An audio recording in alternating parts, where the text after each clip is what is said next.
So, Eco Sport. What's up guys? Magandang umaga. Dito tayo ulit sa garahe ngayon. So ngayon kung nakikita nyo, merong katambay kami dito ngayon sa Eco Sport na may dumating sa atin ditong Eco Sport. No, kay Mark, dinala dito nung isang araw. For repair. Klaruin lang namin for repair. For repair to, actually, ang sabi sa amin ni Sir nung una is naggawa na daw yung tranny, di ba kay Mark? Nagawa na daw sa labas. Pagawa niya na yung tranny sa labas. Clutch yata kasama clutch. Clutch tsaka shift fork, shift fork, napagawa lahat na daw niya. kompleto yung sa tranny niya. So, Pero ang naging issue is parang nag-low power, nawawala ng hatak. So, ako nag-test ride nito kahapon mo kahapon to yun nangyari. Buti nga, nasa San Juan na ako nung dito na ako sa area nung nag-low power. Hindi siya nag-shift ng gear. Parang 3,000, 4,000, 5,000 RPM. Hindi na siya umaano. So alalay lang ako 2,000. Gapang. So wala pa nga yata akong 20 kilometers. So ayun, upon checking namin, in-scan kasi namin to kanina. I-scan namin, all green naman. Ano rin? In-scan din namin, all green. Siguro, totoo nga na napalitan talaga yung mga transmissions. Kasi all green Oo. Kaso, ang isang hinala kasi namin dito. Baka peke. Hindi, ang hinala dito is clutch. Oo, clutch. Baka clutch peke. Peke. Kasi pwedeng gano'n may mga nagsisirculate ngayon na OEM na clutch na hindi ganun ka-fit na fit, pero pang EcoSport talaga. Baka ganon. Syempre, yung mga clutch natin dito is UK brand original. So, Direct from supplier tayo supplier. Walang dito. Ngayon, yun yung ano natin dyan. Yun yung Check natin yung i-check natin. Pakita namin yung sa inyo yung dashboard. Pakita namin yung dashboard sa inyo. Kasi walang check engine So, tignan nyo yung dashboard guys. Check natin yung dashboard. Ayan. Ayan walang kahit anong check engine guys. Tsaka 46 pa lang yung tinakbo ni sir. So, kumbaga, alinis yung loob Batang bata pa talaga. So, ayun, yun nga yung hinala natin dun guys. Is baka OEM na clutch ang pinalit. So, wala tayong ano dyan. So, ganito yan guys. Dito. Siyempre, sa ano natin, sa natin maiwasan talaga yung mga ganyan. Minsan may mga nagsisirculate talaga ng ganun. Tambay mo tayo ulit dito. Yun, so yun, nakita niyo yung dashboard, wala namang mga check engines. Yung scan din namin, ito ginagamit na yung scanner. Chinek namin siya, walang mga code na lumalabas. Wala, zero lahat Malinis yung dashboard Para malaman natin yung kung saan nanggagaling yung low power, kailangan natin ibaba ulit yun. Doon malalaman yun. So sayang lang yung Doon kung peke yung yung sorry, may binababa na yung tranny. So guys, again, sayang sayang Nagpagawa na si Sir. Magkano yung paggawa? Worth parang 100 plus na rin 100 plus. pinagawa ni sir So yun lang guys, isipin nyo, bibili kayo sa labas, tapos magpapagawa kayo ng transmissions, tapos ang ending nun hindi maayos. So mangyayari, dalawang beses magpapagawa. Yung Doble gastos, mo. triple gastos. Actually triple na nga kasi bumili ka ng konti, pinagawa mo, tapos di pa rin tapos ngayon papagawa niyo ulit dito sa amin. So, papagawa niyo, dadalhin niyo dito sa amin. Dito na kayo bumili sa amin. Oo, dito lang kayo bumili sa amin. At least, lahat ng mga bibili nyo dito, quality, original gawa na lahat rin, gawa na talaga, wala ka nang problemahin kaysa, bibili ka sa labas, papagawa mo, tapos papagawa mo ulit. Tapos wala ka pang habol dun sa pinagbilan mo. Yun lang yun. At least dito sa amin, may mababalikan ka lagi dito. Kami yung gumagawa, quality yung parts, may aftermarket or after sales support pa kayo. So, yun lang, medyo nakakalungkot. Syempre, gusto lang natin tulungan sila sir. Syempre, hindi naman biro yung mga nilalabas nilang pera. At least kahit pa paano. At least dito sa atin, tapusin natin yung mga problema nila. Quality. Quality. Yun nga lang, syempre. Sila ng magandang parts, magandang service. Yun nga. Yun lang. Dalawang beses pa rin Dalawang beses pa rin yung gastos nila sir. So medyo nakakapanghinayang lang. Pero again, yun nga, tulong lang namin to. Ito, nag-walk-in lang talaga sa amin to. Galing pa ata sila Laguna. So dinala lang nila dito yung unit para Good thing lang, may mga new stocks kami ngayon May new ng, stocks tayo ng ng mga shift fork, shift fork. ng mga clutch. So, So, swerte ni sir. Swerte ni sir. Kung hindi Nakahapon mag-aantay pa si siya. sir. Oo, naka-line up pa siya, nakapasok siya sa line up kasi sobrang hirap ng parts ngayon, guys. As So, in. yan talaga. Hindi, tsaka matagal dumating. Matagal dumating. Diba? Yun yung problema natin minsan. Matagal dumating yung mga parts natin Oo. ngayon. So, shoutout dun sa admin namin, si Ate Ivan. Shoutout sa'yo na gumagawa ng paraan. Pumasok ka na, may pasalubong kami. So, yun lang. Again, dito sa EcoSport na to. Sayang, 49.9 tinakbo. Kaya pala Napakalikot kahapon, sa iba, nag-iiba na yung parang hindi siya nag-low power ng gusto eh. Parang paunti-unti siya bumababa. Oo. Tapos tinawagan ko si Aljon, sinawagan ko si Joseph. Buti Baka ka pa mawalan sa ka ng area, ano, oh. no? Pero at Hindi least, nagsiship eh. Oh. Tapos, yung shifting niya is parang pag first gear to second gear, parang kakaldog ng konti. Tapos hanggang sa, pagdating ko sa, yung kala Camille, malapit. dito sa Carmagno, sa Oo. Pigibara. Oo, Pigibara. Wala na. 4,000, 5,000. Sabi ko, ayaw na mag-ship, nire-release ko, wala talaga. Sabi ko, Wala na yung takbo mo nun, ano na, gapang na lang, no? So, ayun. Baba ang trani. Baba, oo. Yan ang final natin na ano, verdict. So, ito. Nakikita nyo naman yung ating mga masisipag na ano, na tropa. Ayan sila. Kaya baba na. So, yun lang guys. Isang mahabang update lang regarding dun sa isang unit na to. Then, if ever may mga problems kayo na related sa ganito or kahit hindi, basta Ford EcoSport Fiesta or kahit ano, Ford, daan lang kayo dito guys. Ano to yung ano? Yung refurbish. Oo, kasi ang palatandaan dyan, yung LUK, tingnan mo, brand new yan, pero Yan, tama yung ano. ayun, puro naka-grind. Wala namang LUK na ganyan. Yung ang LUK niya, nakaya-engrave, pero ano siya, yung repack. yung green Ginrind. Repack. Sige, tanggal. So, Okay, tingnan natin. Bago yan ha. Pero bago nga. bagong luba. Bago, kaso peke. Bago pero peke siya.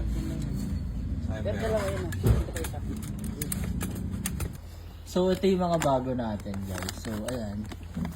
Kung nakita niyo yung Class A doon, meron siya dito mga serial number. Wala dapat ganoon yan. Ganito lang siya. So ayan. Tapos ito yung LU kayo. Kita niyo ba? Kita siya. Ayan. Yan yung mga original na ano. Sabi natin. Ayan. Ito ship port natin. Gamit na yan, LU kayo lahat. Gamit na yan. Ano lang yan. Pang ano na lang namin yan. So ito yung mga napalit natin dyan guys. Original na mga LUK parts. Everything. Ayan. LUK lahat yan. Goods na goods yan. Shift fork okay. Clutch. Goods din. Tapos ito pala yung isa palang clutch. Ito. Ito pa isa nating clutch. Ayan pa pala.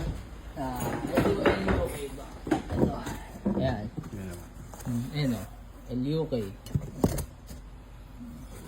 Kasi yung numbers kanina. Ito, may QR code pa, o, diba? Ganyan yan.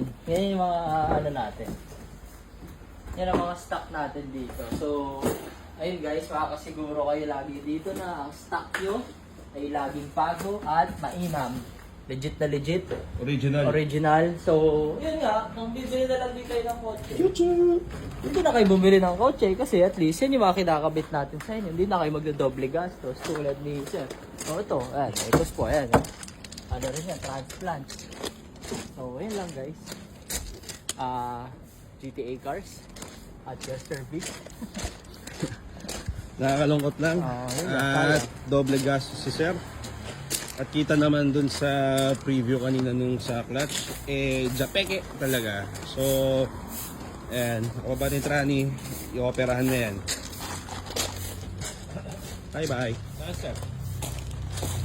Yun lang guys, thank you. Tapos pag may mga other problems kayo concerning transmission, engines, cooling system, or kahit ano ba yan, dalhin nyo lang dito sa amin guys. Kay Mahiya. Thank you. What's up guys? So yun, ang tawag, tinawag tayo. Ano sabi? Hello. May palaman daw.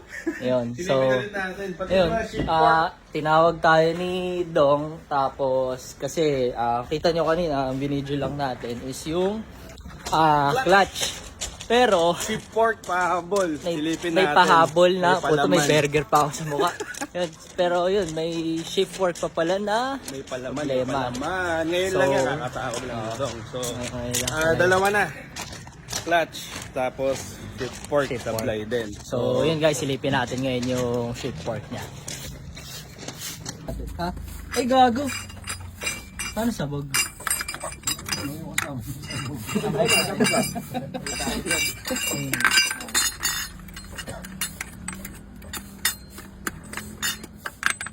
Sabog ang shift work. Bago. Ano yung klase din? Oo. Yan. Kasi yung mga... Replacement lang. China ba? Yung ba yung rubber prep? Okay, dapat. Ayan. At humabol pa nga. Ayun na, umabol pa ka. Port kahit kung bago. Medyo sablay yung akin na bed. Kaya low power kasi hindi nag-ano, no? Oo. Parang ganon. Pinadrive ko sa kanya kahapon, alam niya na agad yung ano yung takbo Kaya sabi niya, ano to, baba to. Hindi to bumili ko na. Wala naman yan sir, housing lang talaga yan. Ang ano dyan sir, yung clutch nga. Kasi meron kaming naging 20 po na ganito. Ganto rin yung clutch niya. Yung pinag-usapan nga namin kanina. Yan, Magkano nagastos yan sir? Mga 85 to 90. Ayun. Di doble. Sama yan, sir? Oo, lahat. Saan nagpagawa, sir? Doon sa kinuhanan ko nito, yung daw ang technician nila, kaya doon ako ni-repair. Saan lugar po? Yung ano, yung pinagbilan niya nito. Na shop. Shop. Yun ang technician nila. Di tumakbo. Siguro mga 2 buwan, tumakbo ng okay. Tapos nag-check engine. Yun nga, sabi sa kanya dalhin. Ito na yun. Matigas kasi yung lining. Hindi na po po. Hindi na pwede na yan ha. Kaya nagputukan yung mga Naalala nyo sir, nung pumunta kayo, di ba tinatanong, nakita nyo maigi yung sinalpak na ano. O bago nga. Ang problema nga. replacement. Hindi siya bago, repairbish sir Yung brand yun. Ano yan, may mabibili ka niyang ganyan sa Banawi. Bago siya, nakakarton. Repack. Ano siya yung loob niya. Yan, katulad yan, ganyan.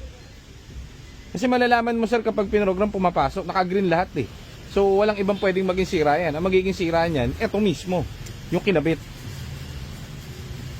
So, palitan natin to. Uulitin yan sir. Uulitin yan sir. Walang ibang solusyon dyan sir. Kasi wasak na din to sir Yung ship port niya Dahil dun sa clutch yan sir. Pero kung nakabitan ng maayos na clutch yan, hindi magiging ganyan sir yung ano. Yung ship. Wala na yung pre, hindi pwede magamit. Ano ba yung putok dyan? Mas okay pa yan. Yan yung original. Yan yung una niya. Dito yung sira. Oo, yan yung una. O bago naman to sir, itong ship port. Nadali na lang to sir doon sa ano. Clutch. Doon sa clutch nyo. Ito yung gilid na ikon. Ano, pudpud na. Ayun. Eto, bago naman yung gilid. Kaso nga, galing sa ano yan sir?